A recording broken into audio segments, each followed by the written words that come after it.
Assalamualaikum warahmatullahi wabarakatuh. Kami dari kelompok A akan mempresentasikan hasil kerja kelompok kami. Dan saya sebagai presentator pertama akan menjelaskan mengenai latar belakang teknologi informasi dan komunikasi.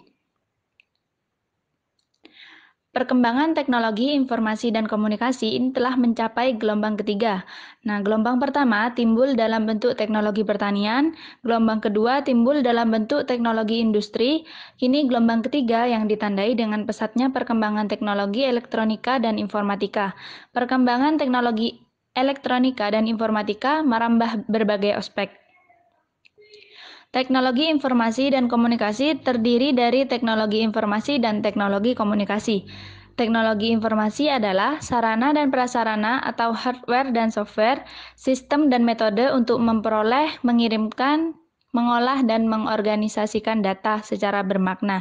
Sedangkan teknologi komunikasi adalah sarana, struktur kelembagaan dan nilai sosial di mana dikumpulkan, disimpan, diolah, dan dipertukarkan sehingga memungkinkan untuk terjadinya persamaan persepsi atau tindakan. Dengan demikian, bisa dikatakan adanya teknologi informasi dan komunikasi mampu mempermudah proses mentransfer suatu gagasan dan menyamakan persepsi. Nah, dunia pendidikan saat ini mulai mengintegrasikan teknologi pada berbagai aspek, termasuk dalam pembelajaran. Jadi, kebijakan pendidikan diarahkan untuk memanfaatkan teknologi informasi dan komunikasi, sehingga mampu mempersiapkan sumber daya manusia yang mampu menghadapi tantangan global. Dengan memanfaatkan perkembangan teknologi informasi dan komunikasi ini, pendidikan dapat menjangkau seluruh lapisan masyarakat yang tinggal di berbagai tempat, di kota, di desa, bahkan di daerah terpencil atau pedalaman. Nah, sekian presentasi dari saya. Selanjutnya akan dilanjutkan oleh presentator kedua. Assalamualaikum warahmatullahi wabarakatuh. Saya Ila Trianggraini, NIM T2018-2107.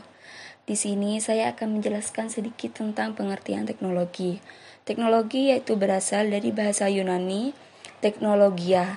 Menurut Webster Dictionary, yaitu systematic treatment atau penanganan sesuatu secara sistematis. Sedangkan teknik adalah sebagai dasar kata teknologi yang berarti skill, sains, keterampilan, dan ilmu.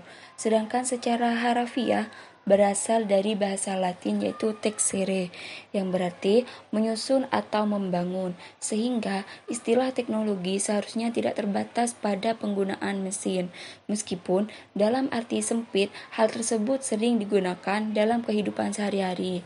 Jadi teknologi adalah cara menggunakan ilmu pengetahuan untuk memecahkan masalah secara praktis. Mungkin itu saja pengertian teknologi secara singkat dari saya. Selebihnya mohon maaf. Wassalamualaikum warahmatullahi wabarakatuh. Baiklah, saya Jihad Akbar Danang Tafakur di sini akan melanjutkan penjelasan tentang teori dasar teknologi dan informasi, yaitu mengenai pengertian informasi. Informasi adalah sejumlah data yang telah diolah melalui pengolahan data dalam rangka menguji tingkat kebenarannya dan juga ketercapaiannya sesuai dengan kebutuhan. Sedangkan data merupakan bahan mentahnya. Nah, 3 hal penting yang harus diperhatikan dari informasi yaitu yang pertama, informasi merupakan hasil pengolahan data. Yang kedua, informasi harus memberikan makna. Dan yang ketiga, informasi juga harus bermanfaat.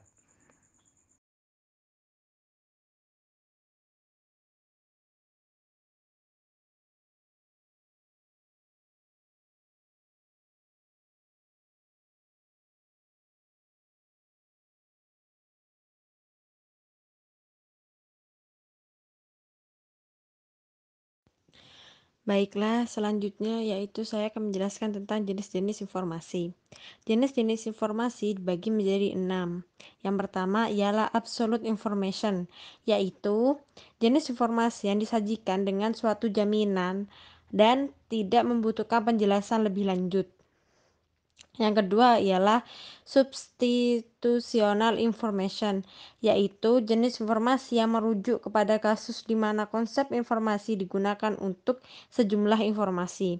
Dan yang ketiga ialah philosophic information, yaitu jenis informasi yang berkaitan dengan konsep-konsep yang menghubungkan informasi pada pengetahuan dan kebijakan. Yang keempat ialah subjective information, yaitu jenis informasi yang berkaitan dengan perasaan dan emosi manusia. Dan yang kelima ialah objective information, yaitu jenis informasi yang merujuk karakter logis informasi tertentu. Dan yang terakhir ialah cultural information, yaitu informasi yang memberikan tekanan pada dimensi kultural. Baiklah, saya Nafa Rizkia, NIM T 2018-2102. Di sini saya akan memaparkan materi tentang komponen-komponen informasi. Berikut ini adalah komponen-komponen informasi, antara lain yang pertama yaitu root of information, yaitu komponen inti dari informasi berada pada tahap keluaran pertama, sebuah proses pengolahan data yang biasanya disampaikan oleh orang pertama. Yang kedua yaitu bar of information, yaitu merupakan badan dari informasi yang disajikan dan memerlukan informasi pendukung, agar informasi inti dapat diketahui secara utuh. Contohnya, headline surat kabar agar pembaca jelas, maka harus membaca informasi selanjutnya. Yang ketiga yaitu branch of information, yaitu informasi dapat dipahami apabila informasi sebelumnya telah dipahami. Misalnya, ketika kita membaca glosarium atau indeks ketika membaca sebuah buku. Saya Mawar Daniatul Jana T 2018-2115. Di sini saya akan melanjutkan penjelasan dari Saudari Nafa, yakni tentang komponen-komponen informasi. Komponen informasi yang keempat ialah stick of information, yaitu komponen informasi yang sederhana dari cabang-cabang informasi. Komponen informasi yang kelima ialah bed of information, yaitu komponen informasi yang sifatnya semi-mikro namun sangat dibutuhkan, sehingga di waktu mendatang informasi ini akan sangat berkembang dan dicari orang.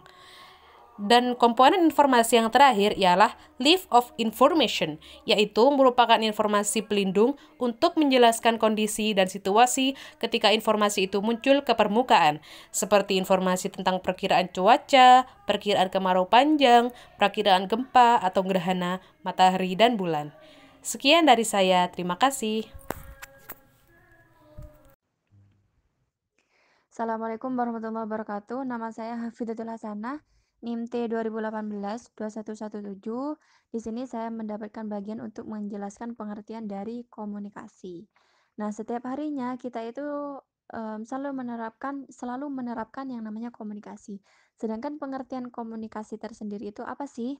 Jadi, pengertian komunikasi itu merupakan sebuah proses penyampaian informasi, baik berupa pesan, ide, gagasan, pokok pembicaraan, topik pembicaraan, dan lain sebagainya, yang kita tujukan kepada orang lain dengan tujuan apa yang kita sampaikan itu dapat dipahami oleh orang tersebut. Kemudian terjadilah sebuah timbal balik dari adanya proses penyampaian informasi tersebut. Nah, kemudian komunikasi ini bisa dilakukan oleh dua orang atau lebih. Dan komunikasi ini tidak hanya dilakukan oleh makhluk hidup sesama manusia saja, melainkan makhluk hidup yang lain itu sebenarnya juga melakukan komunikasi. Namun komunikasinya tidak sama dengan komunikasi yang dilakukan oleh manusia. Sama halnya ketika manusia melakukan komunikasi, yaitu bisa melakukannya dengan cara berbicara, kemudian bisa melalui SMS, chattingan, dan lain sebagainya. Yang mana komunikasi manusia tersebut tidak dapat dipahami oleh makhluk hidup yang lain, seperti halnya hewan. Hewan tersebut tidak paham dari komunikasi yang dilakukan oleh manusia. Dan begitu pun sebaliknya, komunikasi yang dilakukan oleh hewan itu juga tidak bisa dipahami oleh manusia, seperti itu. Kemudian komunikasi menurut James A.F. Stoner Beliau mengatakan bahwasanya komunikasi adalah suatu proses pada seseorang yang berusaha untuk memberikan pengertian dan informasi dengan cara menyampaikan pesan kepada orang lain. Mungkin itu saja pengertian dari komunikasi secara singkat dari saya. Selebihnya mohon maaf. Assalamualaikum warahmatullahi wabarakatuh. Assalamualaikum warahmatullahi wabarakatuh. Nama saya Ihda Nur Fitriana, NIM T 2018-2095 akan menjelaskan hakikat teknologi informasi. Nah, apa sih sebenarnya itu hakikat teknologi informasi? Teknologi informasi adalah serangkaian tahapan penanganan informasi yang meliputi penciptaan sumber-sumber informasi, pemeliharaan saluran informasi, seleksi dan transmisi informasi, penerimaan secara selektif, penyimpanan dan penelusuran informasi, dan penggunaan informasi.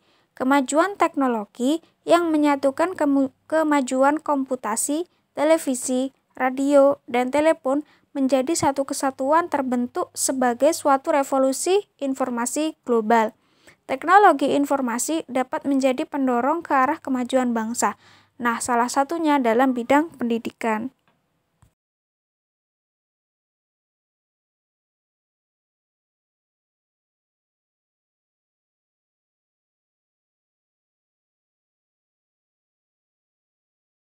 Assalamualaikum warahmatullahi wabarakatuh. Nama saya Muhammad Wildan Mukhalladun, NIM T 2018-200 dari kelompok 1. Di sini saya akan menjelaskan tentang hakikat teknologi komunikasi. Teknologi komunikasi adalah perangkat-perangkat teknologi yang terdiri dari hardware, software, proses dan sistem yang digunakan untuk membantu proses komunikasi yang bertujuan agar komunikasi berhasil, dengan kata lain komunikatif. Menurut Everett M. Rogers, teknologi komunikasi adalah peralatan perangkat keras dalam sebuah struktur organisasi yang mengandung nilai-nilai sosial, yang memungkinkan setiap individu mengumpulkan, mengolah, dan saling bertukar informasi dengan individu lain. Nah, jadi teknologi komunikasi itu merupakan wujud hasil ciptaan dan temuan manusia dalam upaya memenuhi kebutuhan untuk berhubungan satu sama lain dengan cepat, jelas, dan menjangkau. Seperti itu. Nah, dari pengertian di atas dapat disimpulkan bahwa teknologi komunikasi, hakikat teknologi komunikasi adalah alat yang mandul nilai-nilai sosial, misalnya berinteraksi dengan orang lain, dan lain-lain, yang memungkinkan setiap individu itu mengumpulkan, memproses, dan saling bertukar-menukar. Ya, mungkin seperti itu saja dari saya. Sekian, terima kasih. Assalamualaikum warahmatullahi wabarakatuh.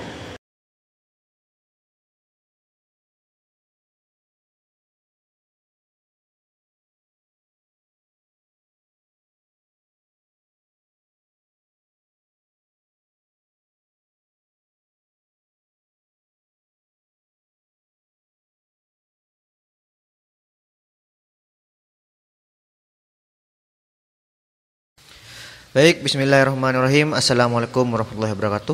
Perkenalkan, nama saya Muhammad Taufik Rahman, NIM T 2018-2089. Baik, saya di sini akan menjelaskan tentang hakikat teknologi komunikasi. Teknologi komunikasi adalah perangkat-perangkat teknologi yang terdiri dari hardware dan software. Kalau hardware itu adalah perangkat keras, kalau software itu perangkat lunak.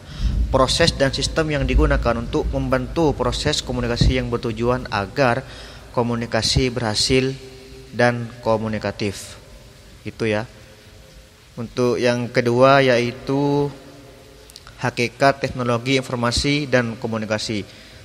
Nah, dari definisi ada mengenai teknologi informasi ataupun komunikasi dapat dilihat adanya keterkaitan erat antara teknologi informasi dan komunikasi yang disingkat TIK. Dan teknologi informasi lebih pada sistem pengolahan informasi. Kalau sedangkan teknologi itu untuk pengiriman informasi, teknologi informasi dan komunikasi merupakan bagian dari ilmu pengetahuan dan teknologi iptek. Secara umum yang berhubungan dengan pengambilan, pengumuman dan pengolahan, penyimpanan, penyebaran dan penyajian informasi. Mungkin itu saja dari saya. Wassalamualaikum warahmatullahi wabarakatuh.